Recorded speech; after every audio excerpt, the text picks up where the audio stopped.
이 쓰레기 같은 것들아! 30년 동안 나를 개무시한 대가야! 어머니! 이게 무슨 짓이에요? 닥쳐! 네가 뭔데 나한테 그런 말을 해? 빈손으로 왔다가 2시간 만에 친정간 주제에! 이틀 밤을 꼬박 세워 만든 잡채가 그 위로 쏟아졌죠. 명절 아침 10시, 저는 제 인생에서 가장 미친 짓을 하고 있었습니다. 아니, 미친 게 아니라 정신을 차린 겁니다. 안녕하세요. 저는 김순덕이라고 합니다. 올해 67살이에요. 서울 변두리 낡은 단독주택에서 혼자 살고 있죠. 남편은 10년 전에 세상을 떠났고, 두 아들은 각자 가정을 꾸려 따로 살고 있습니다. 정말 기가 막혔던 제 이야기 좀 들어주세요. 30해 동안 반복됐던 일이 드디어 끝이 난 이야기입니다. 2024년 추석을 사흘 앞둔 어느 날이었어요. 새벽 5시에 눈을 떴습니다. 사실 잠을 설쳤다는 표현이 더 맞겠네요. 명절만 되면 제 몸은 알아서 긴장을 하거든요. 30해 동안 몸에 밴 습관이라는 게 참 무섭더라고요. 이불을 걷어차고 일어나 거실로 나왔습니다.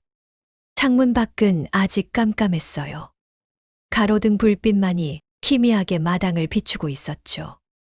부엌으로 들어가 불을 켰습니다. 형광등이 깜빛깜빛하더니 환하게 방 안을 밝혔어요. 냉장고 문을 열었습니다. 이틀 전부터 장을 봐서 준비해둔 재료들이 빼곡하게 들어차 있었죠. 도라지, 고사리, 시금치, 콩나물. 하나하나 정성껏 다듬어서 소분해둔 나물들이 투명한 용기에 담겨 있었어요. 냉동실에는 소고기 3근, 돼지고기 2근이 얼어 있었습니다. 전을 부칠 밀가루 5봉지, 계란도 한 판 준비해뒀죠. 손이 예전 같지 않았어요. 칼질 한 번 하는 것도 힘에 부쳤습니다. 관절염 때문에 손가락을 꼿꼿하게 펴기도 어려웠거든요.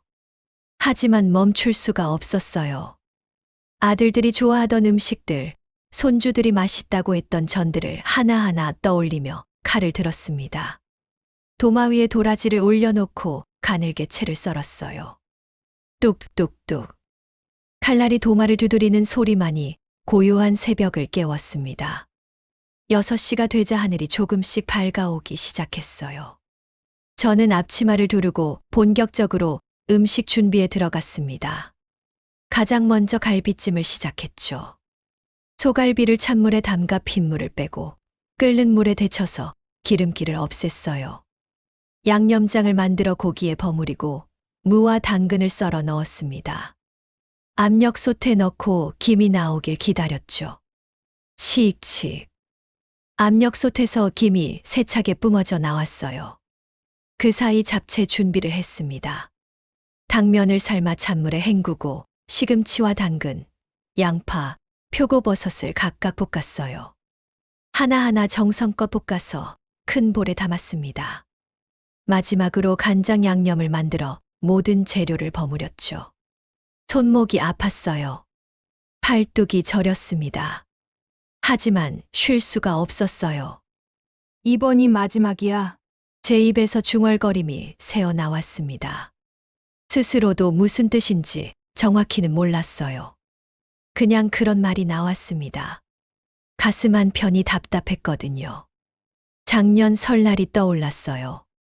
며느리들이 아침 8시에 와서 9시에 밥을 먹고 10시에 친정으로 떠났던 그날 말이에요.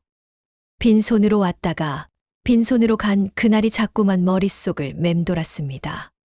7시가 되자 온몸이 땀으로 흠뻑 젖어 있었어요. 등줄기를 타고 흐르는 땀이 허리까지 내려왔습니다. 앞치마는 진작에 밀가루와 양념으로 범벅이 되어 있었죠. 거울을 보니 머리카락이 축 늘어져 있었어요. 얼굴에는 김이 서려 뿌옇게 보였습니다. 67살 할머니의 초라한 모습이 거울 속에 그대로 비쳤어요. 그래도 손을 멈출 수가 없었습니다. 이제 전을 부쳐야 했거든요. 부추를 씻어 송송 썰고 밀가루 반죽에 섞었어요. 계란을 풀어 소금으로 간을 맞췄습니다. 프라이팬을 달고 기름을 두르고 국자로 반죽을 떠서 지글지글 부쳐냈죠. 노릇노릇 익어가는 전을 보면서 생각했어요. 아들들이 이걸 먹으면 좋아하겠지. 손주들이 할머니 전 맛있다고 하겠지. 그런데 문득 이런 생각이 들더라고요. 작년에도 그랬잖아. 며느리들은 전 한 장 먹지도 않고 그냥 갔잖아. 시계를 보니 9시였습니다. 벌써 4시간을 쉬지 않고 일한 거예요. 그래도 손을 멈출 수가 없었습니다. 이제 전을 부쳐야 했거든요. 부추를 씻어 송송 썰고 밀가루 반죽에 섞었어요. 계란을 풀어 소금으로 간을 맞췄습니다.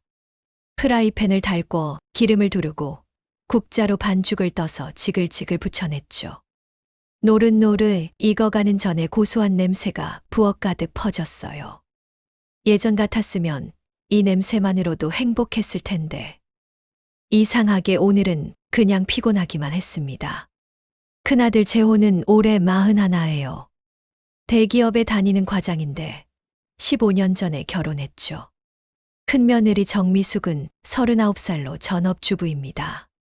손주가 둘 있는데 큰 손주 민준이는 고등학교 3학년이고 작은 손주 서연이는 중학교 2학년이에요. 작은 아들 재민이는 38살인데 중소기업에서 일하고 있습니다. 작은 며느리 박은지는 36살로 교회 집사를 맡고 있어요. 손주 하나가 있는데 초등학교 6학년인 예준이죠. 다 좋은 사람들이에요.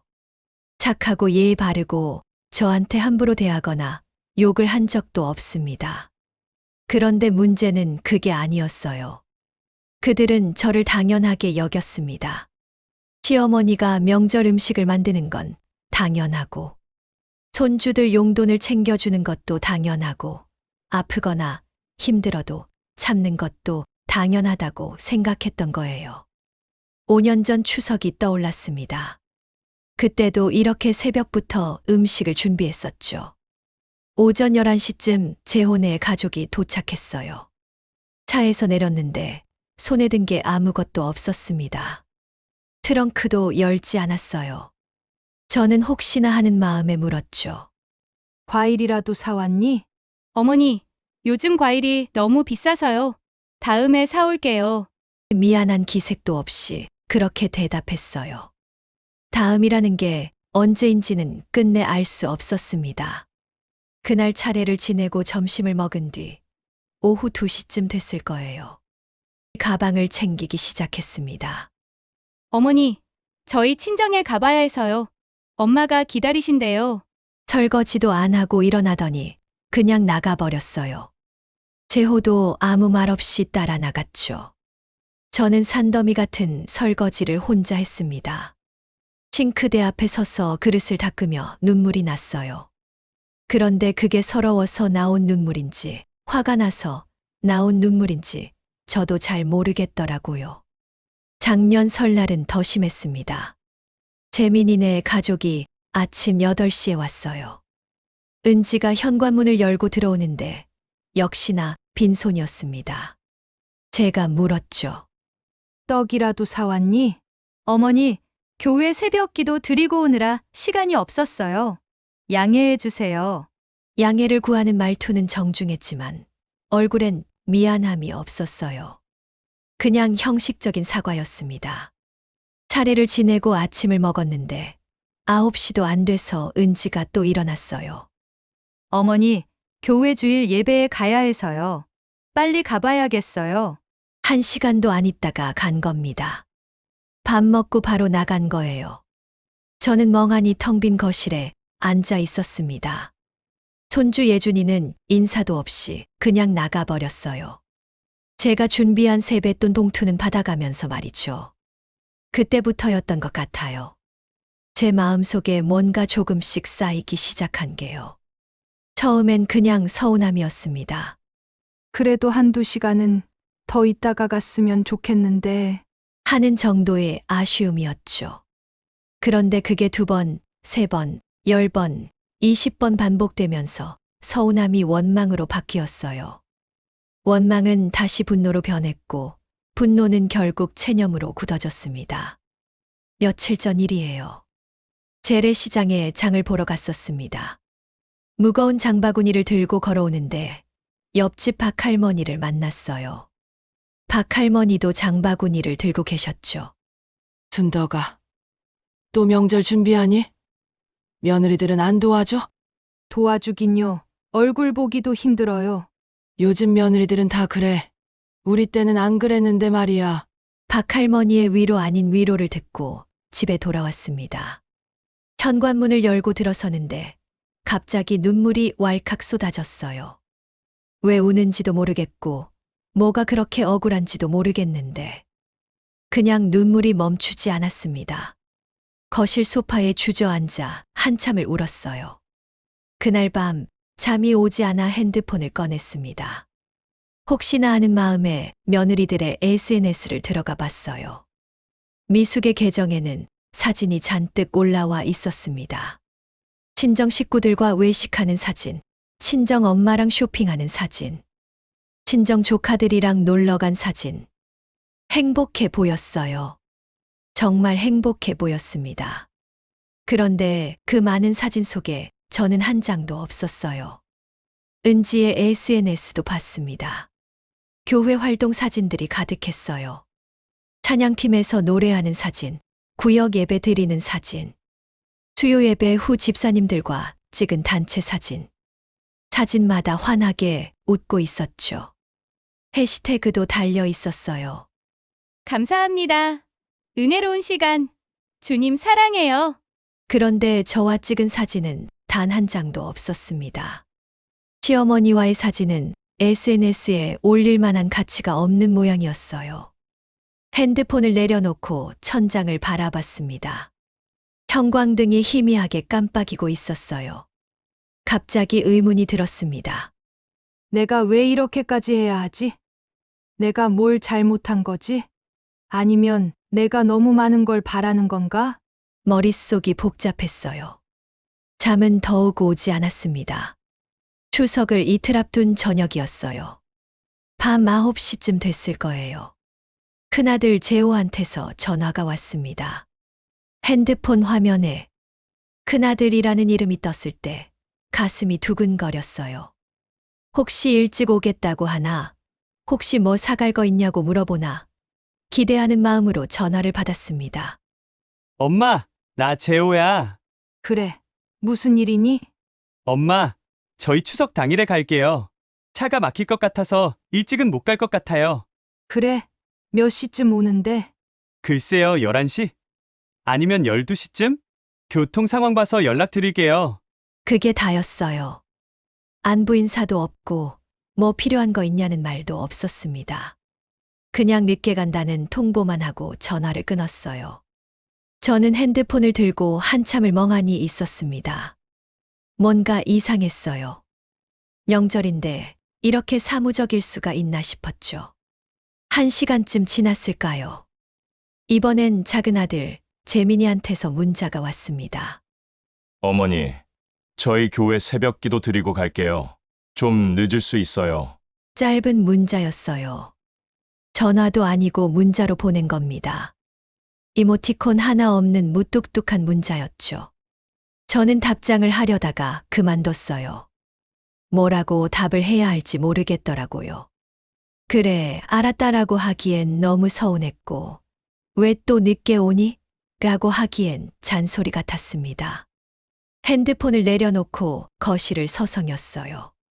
벽에 걸린 가족 사진이 눈에 들어왔습니다.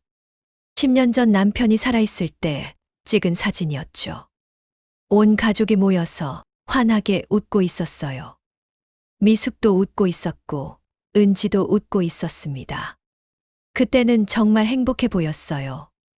아니, 실제로 행복했는지도 몰라요. 시아버지가 살아계실 때는 명절에 빠지지 않고 왔었거든요. 그런데 남편이 죽고 나서부터 달라졌습니다. 조금씩 변하더니 이제는 완전히 달라져 버렸어요. 전화 통화도 줄었고 방문 횟수도 줄었습니다. 명절 때도 점점 늦게 오기 시작했죠. 처음엔 한두 시간 늦는 정도였는데 작년엔 반나절이나 늦게 왔어요. 올해는 또 얼마나 늦게 올까요? 부엌으로 가서 냉장고를 열어봤습니다. 빼곡하게 들어찬 재료들을 보니까 한숨이 나왔어요. 이 많은 걸 언제 다 만들지? 혼자서 다 만들어야 하는데. 며느리들은 오자마자 또 친정 간다고 할 텐데. 손주들은 인사도 안 하고 핸드폰만 볼 텐데. 그 생각을 하니까 기운이 쭉 빠졌습니다. 침대에 누웠지만 잠이 오지 않았어요. 천장을 뚫어져라 쳐다보며 생각에 잠겼습니다. 작년에도 그랬지. 재작년에도 그랬고. 매년 똑같아. 나만 바보처럼 기대하고 실망하고 또 기대하고 또 실망하고 가슴이 답답했어요. 숨이 막히는 것 같았습니다. 새벽 2시가 넘어서야 겨우 잠이 들었어요. 꿈을 꿨습니다. 꿈속에서 저는 큰 식탁 앞에 혼자 앉아 있었어요. 식탁 위에는 음식이 가득했는데 아무도 없었습니다. 빈 의자들만 텅텅 있었죠. 저는 혼자 밥을 먹었어요. 그런데 음식 맛이 하나도 안 났습니다. 모래를 씹는 것처럼 목으로 넘어가지 않았어요. 다음 날 아침 눈을 떴을 때 베개가 축축하게 젖어 있었습니다. 자면서 운 모양이었어요. 손으로 얼굴을 쓸어내렸습니다. 눈두덩이가 퉁퉁 부어 있었죠. 거울을 보니까 꼭 귀신 같았어요. 67살 할머니의 초라한 얼굴이 거울 속에 비쳤습니다. 그래도 일어나야 했어요. 오늘도 음식을 만들어야 했으니까요. 부엌으로 가서 앞치마를 둘렀습니다. 냉장고에서 돼지고기를 꺼냈어요. 육전을 만들 차례였죠. 고기를 얇게 썰어 밀가루를 묻히고 계란물을 입혔습니다. 프라이팬에 지글지글 구워냈어요. 기계처럼 손이 움직였습니다. 생각은 하지 않으려고 했어요. 생각하면 또 눈물이 날 것 같았거든요. 나는 왜 항상 뒷전일까? 중얼거림이 입 밖으로 새어나왔습니다. 대답해 줄 사람은 아무도 없었어요. 추석 당일 아침이 밝았습니다. 새벽 5시에 일어나 차례상을 준비했어요. 남편 영정사진 앞에 상을 차렸습니다. 밤새 만든 음식들을 하나하나 올렸죠. 갈비찜, 잡채, 전, 나물, 과일. 정성껏 담아 올렸어요. 향을 피우고 절을 했습니다. 혼자서요. 아들들은 아직 오지 않았거든요. 여보, 우리 아들들은 언제 오려나요? 작년에도 늦게 왔는데 올해도 늦는데요. 남편 사진에 대고 중얼거렸어요. 사진 속 남편은 그저 웃고만 있었습니다. 대답은 없었죠. 저는 한참을 그렇게 앉아 있었어요. 텅 빈 거실에 저 혼자만 있었습니다. 시계 초침 소리만 똑딱똑딱 울렸어요. 7시가 됐습니다. 8시가 됐어요. 9시도 지났습니다. 전화는 오지 않았어요. 10시가 되자 초인종이 울렸습니다. 현관문을 열었어요. 큰아들 재혼에 가족이 서 있었죠. 제일 먼저 본 건 미숙의 손이었어요. 빈 손이었습니다. 가방만 하나 들고 있었어요. 어머니, 차가 너무 막혀서 늦었어요. 미숙이 미안한 기색 없이 말했습니다. 재호도 그냥 들어왔어요. 손주 민준이와 서연이는 인사도 없이 거실로 들어가 소파에 털썩 앉았습니다. 바로 핸드폰을 꺼내 들었죠. 민준아, 서연아, 할머니한테 인사는? 제가 물었어요. 민준이가 고개도 들지 않고 대답했습니다. 안녕하세요. 그게 다였어요. 눈도 마주치지 않았습니다. 서연이는 대답도 없었어요. 그냥 핸드폰 화면만 뚫어져라 쳐다보고 있었죠. 아들 부부는 그 모습을 보고도 아무 말이 없었습니다. 당연하다는 듯이 그냥 지나쳤어요. 11시쯤 됐을 때 작은 아들 재민이네 가족이 도착했습니다. 은지도 역시나 빈손이었어요. 교회 주보만 손에 들고 있었습니다. 어머니, 새벽 예배에 다녀오느라 늦었어요. 오늘 목사님 설교가 너무 은혜로웠어요. 제가 듣고 싶은 말은 그게 아니었는데요. 손주 예준이도 할머니 보자마자 달려드는 게 아니라 형들 옆에 가서 앉았습니다. 역시나 핸드폰을 꺼냈어요. 차례를 지냈습니다. 온 가족이 모여 절을 했죠. 그런데 절을 하면서도 느꼈어요. 이 사람들 마음이 여기 없구나. 그냥 형식적으로 하는 거구나. 빨리 끝내고 싶어 하는 게 느껴졌습니다. 절을 마치고 일어나자마자 손주들은 다시 핸드폰을 들었어요. 점심 준비를 했습니다. 부엌에 혼자 들어가 상을 차렸어요. 며느리들은 거실에 앉아 수다를 떨고 있었습니다. 저는 기다렸어요. 혹시 들어와서 도와주나. 하지만 아무도 오지 않았습니다. 부엌 문틈으로 며느리들의 대화가 들렸어요. 형님, 이번 추석 때 친정엔 뭐 해드릴 거예요? 우리 엄마가 꽃게랑 전복 사달래서 백화점에서 사가려고. 동서는? 저희는 한우 세트 준비했어요. 엄마가 고기 좋아하시거든요. 친정에는 백화점 선물 세트를 사가면서 시댁에는 빈손으로 온 거예요. 제 가슴에 비수가 꽂히는 것 같았습니다. 손이 부들부들 떨렸어요. 국자를 들고 있는데 손에 힘이 풀려서 떨어뜨릴 뻔했습니다. 밥상을 차려나갔습니다. 모두 식탁에 앉았어요. 저는 밥그릇을 하나씩 돌렸습니다. 많이 먹어라.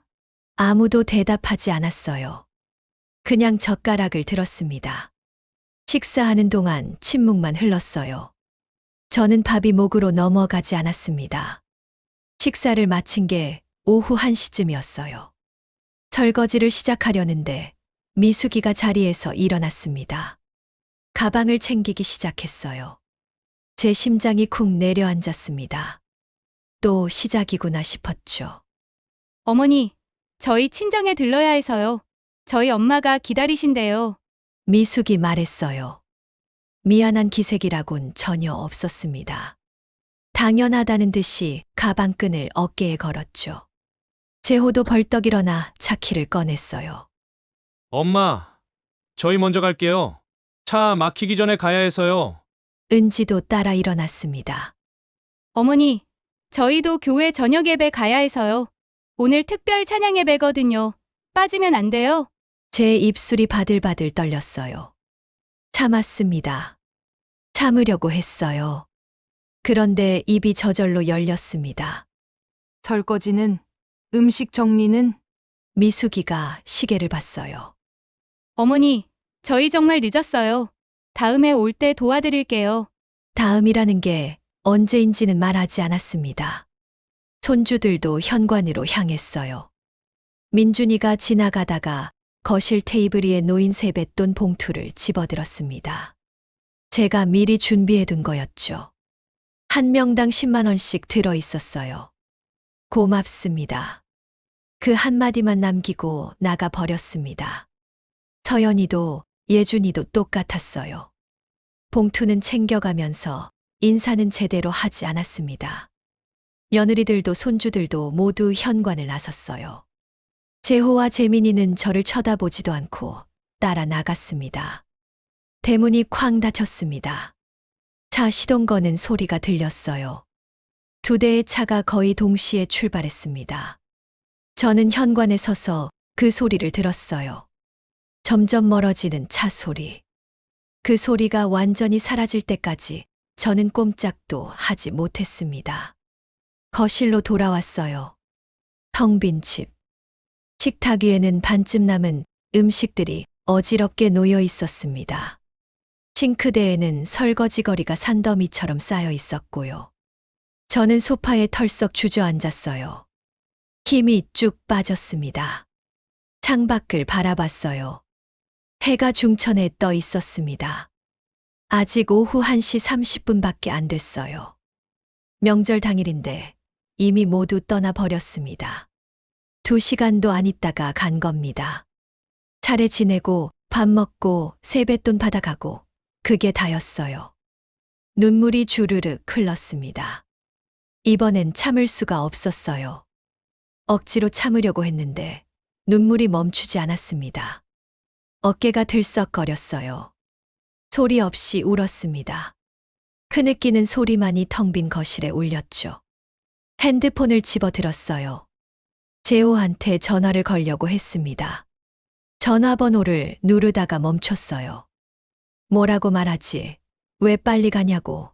좀 더 있다가 가라고. 그러면 잔소리꾼이 되는 거잖아요. 핸드폰을 내려놨습니다. 일어나서 부엌으로 갔어요. 설거지를 시작했습니다.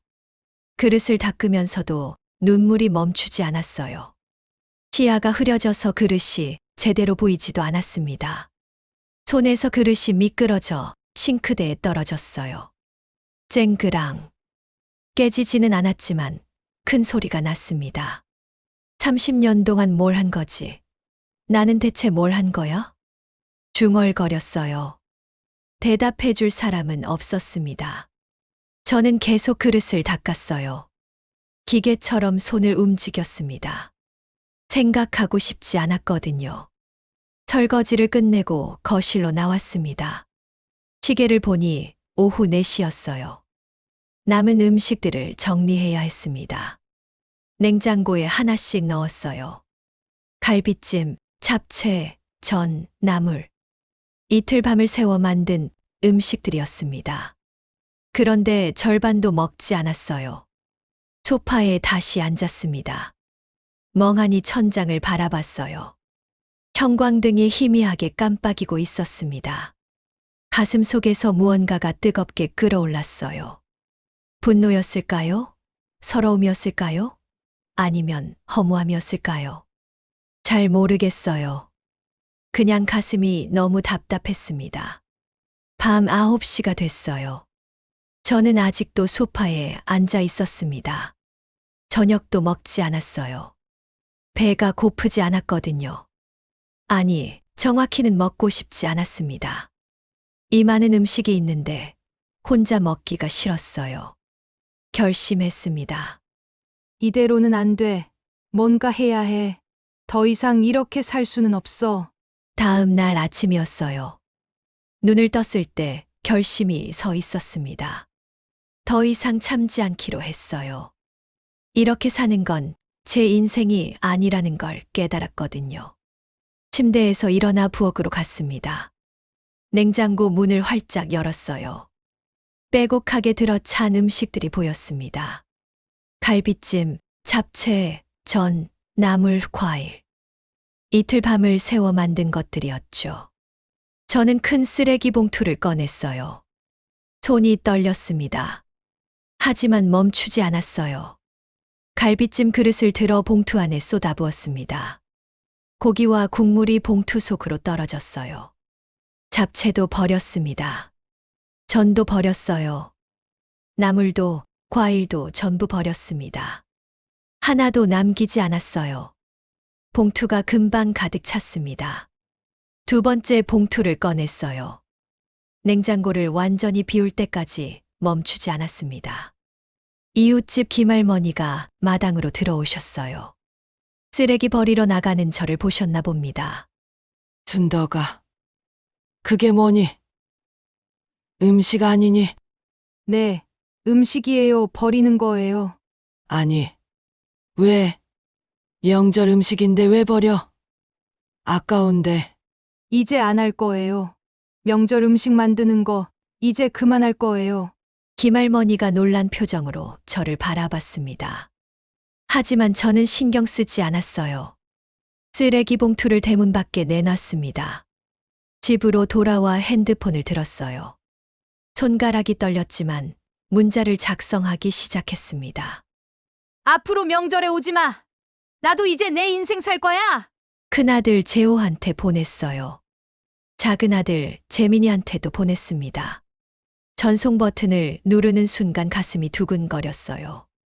하지만 후회는 없었습니다. 오히려 속이 시원했어요. 10분도 안 돼서 미숙한테 전화가 왔습니다. 받지 않았어요. 연달아 5번이나 전화가 왔지만 전부 무시했습니다. 은지한테서도 문자가 왔어요. 어머니, 무슨 일 있으세요? 읽고 지워버렸습니다. 대답하고 싶지 않았거든요. 오후 2시쯤 됐을까요? 초인종이 울렸습니다. 현관문을 열었어요. 큰아들 재호가 서 있었습니다. 숨을 헐떡이고 있었어요. 급하게 달려온 모양이었죠. 엄마, 무슨 일이에요? 왜 그런 문자를 보내신 거예요? 저는 팔짱을 끼고 재호를 바라봤습니다. 차분하게 말했어요. 그냥 하고 싶은 말 한 거야. 이제 명절에 오지 마. 엄마, 갑자기 왜 그러세요? 뭐가 문제예요? 뭐가 문제냐고? 너희들이 나한테 한 게 뭐가 있니? 30년 동안 명절마다 혼자 음식 만들고 빈손으로 오는 너희들 받아주고 2시간 있다가 가는 거 바라만 보고 그게 내 인생이었어. 그런데 이제 지겨워. 안 할 거야. 재호의 얼굴이 굳어졌어요. 할 말을 찾지 못하는 것 같았습니다. 엄마가 해주시는 거는 당연한 줄 알았어요. 그 말을 듣는 순간 화가 치밀었습니다. 당연한 건 없어. 세상에 당연한 건 하나도 없단다. 엄마가 해주는 것도 참는 것도 기다리는 것도 전부 당연한 게 아니야. 재호는 아무 말도 하지 못했어요. 저는 현관문을 닫았습니다. 재호가 밖에서 불렀지만 문을 열어주지 않았어요. 한참 후에 발소리가 멀어졌습니다. 차 시동 거는 소리가 들리더니 사라졌죠. 저는 거실 소파에 앉았어요. 온몸에서 힘이 빠졌습니다. 하지만 마음은 편했어요.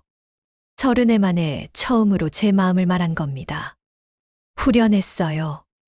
저녁이 됐습니다.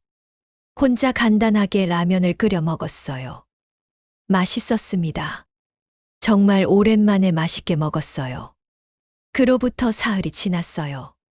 아들들한테서 연락이 오지 않았습니다. 저도 먼저 연락하지 않았어요. 괜찮았습니다. 오히려 마음이 편했죠. 노인대학 친구분한테 전화를 걸었어요. 평소 친하게 지내던 이 할머니, 최할머니, 박할머니한테요. 여보세요. 이 선생님. 저 순덕이에요. 다음 주에 부산 여행 가신다고 했잖아요. 저도 같이 가도 될까요? 이 할머니가 반가워하셨어요. 당연하지. 순덕이가 오면 더 좋지? 그런데 갑자기 웬일이야? 명절엔 바쁘다고 하지 않았어? 이제 안 바빠요. 제 인생 살기로 했어요. 전화를 끊고 여행 가방을 꺼냈습니다. 옷을 챙겼어요. 평생 여행 가방을 싸본 적이 거의 없었는데 이상하게 설렜습니다. 가방 안에 옷을 넣으며 웃음이 났어요. 67살에 처음 해보는 여행이었죠. 일주일 후 부산으로 떠났습니다. KTX를 타고 가는데 창밖 풍경이 빠르게 지나갔어요. 친구들이 옆에서 떠들었습니다. 웃음소리가 객차 안에 울렸죠. 저도 덩달아 웃었어요. 이렇게 마음 편한 게 언제였나 싶었습니다. 해운대에 도착했어요. 바다를 봤습니다. 푸른 바다가 끝없이 펼쳐져 있었어요. 파도 소리가 들렸죠. 모래사장을 걸었습니다. 발이 모래 속으로 푹푹 빠졌어요. 바람이 머리카락을 흩날렸습니다. 짠 냄새가 코끝을 스쳤죠.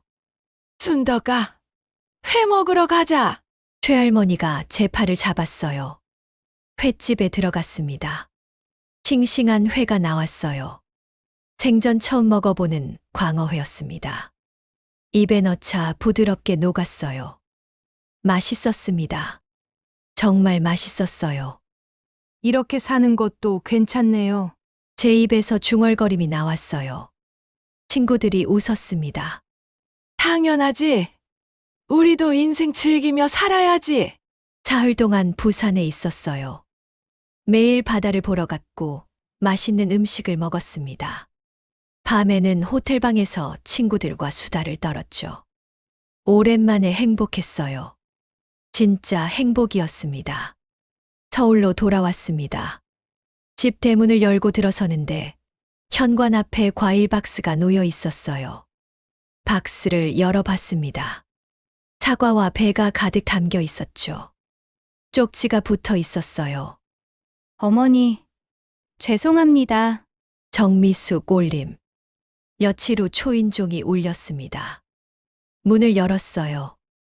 미숙과 은지가 서 있었습니다. 둘 다 과일 바구니를 들고 있었어요. 어머니, 정말 죄송해요. 미숙이 고개를 숙였습니다. 은지도 따라 고개를 숙였어요. 죄송합니다. 어머니, 저희가 잘못했어요. 저는 팔짱을 낀 채 두 며느리를 바라봤습니다. 표정을 바꾸지 않았어요. 미안하다고 다 되는 건 아니야. 미숙의 눈에서 눈물이 흘렀습니다. 진심으로 반성하는 것 같았어요. 앞으로 명절은 돌아가면서 하자. 올해 설날은 재혼의 집에서 해. 내년 추석은 재민이네 집에서 하고 나는 이제 손님으로 갈 거야. 며느리들이 고개를 끄덕였습니다. 네, 어머니 그렇게 할게요. 저는 집 안으로 들어왔어요. 문을 닫으며 말했습니다. 나도 이제 내가 하고 싶은 거 하면서 살 거야. 그로부터 6개월이 지났습니다. 올해 설날이 다가왔어요. 이번 설날은 큰아들 재혼의 집에서 지내기로 했죠. 저는 손님으로 초대받았습니다. 가벼운 마음으로 과일만 하나 들고 재혼의 집으로 갔어요. 현관문을 열고 들어섰습니다. 부엌에서 소리가 들렸어요. 들어가 봤더니 미숙이가 앞치마를 두르고 음식을 만들고 있었습니다. 서툰 손놀림이었지만 열심히 하고 있었어요. 칼질하다가 손을 베일 뻔했죠. 조심해, 천천히 해도 돼. 제가 말했어요. 미숙이 돌아보며 웃었습니다. 어머니, 이거 생각보다 어렵네요. 어머니는 어떻게 이렇게 많은 걸 혼자 하셨어요? 이제야 알았나 봅니다. 명절 음식 준비가 얼마나 힘든 일인지 말이에요. 저는 거실로 나왔어요. 소파에 편하게 앉았습니다. 손주 민준이가 다가왔어요. 할머니, 음료수 드릴까요? 예전과 달랐어요. 먼저 말을 걸어왔습니다. 핸드폰도 보지 않았어요. 그래, 고맙다. 서연이도 옆에 앉았어요. 할머니, 부산 여행 재밌었어요? 사진 보여주세요. 저는 핸드폰을 꺼내 사진들을 보여줬습니다. 바다 사진, 회 먹는 사진, 친구들과 찍은 사진. 손주들이 신기해하며 봤어요. 예전엔 이런 대화를 나눈 적이 없었는데 말이죠. 차례를 지냈습니다. 온 가족이 모여 절을 했어요. 이번엔 달랐습니다. 모두의 마음이 여기 있었어요. 형식적이지 않았습니다. 진심으로 절을 하는 게 느껴졌죠. 식사 시간이 됐습니다. 며느리가 만든 음식들이 상에 올라왔어요. 서툴렀지만 정성이 느껴졌습니다. 맛을 봤어요. 간이 좀 세긴 했지만 나쁘지 않았어요. 맛있다. 잘 만들었네. 정미숙의 얼굴이 환해졌습니다. 정말요, 어머니? 다행이다. 식사를 마치고 재민이가 말했습니다. 엄마, 다음 추석은 우리 집에서 할게요. 은지가 지금 요리 배우고 있어요.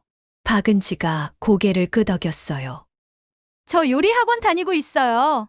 열심히 배워서 맛있게 만들어 드릴게요. 저는 두 며느리를 바라봤습니다. 변했어요. 정말 변했습니다. 당연하게 여기던 태도가 사라졌죠.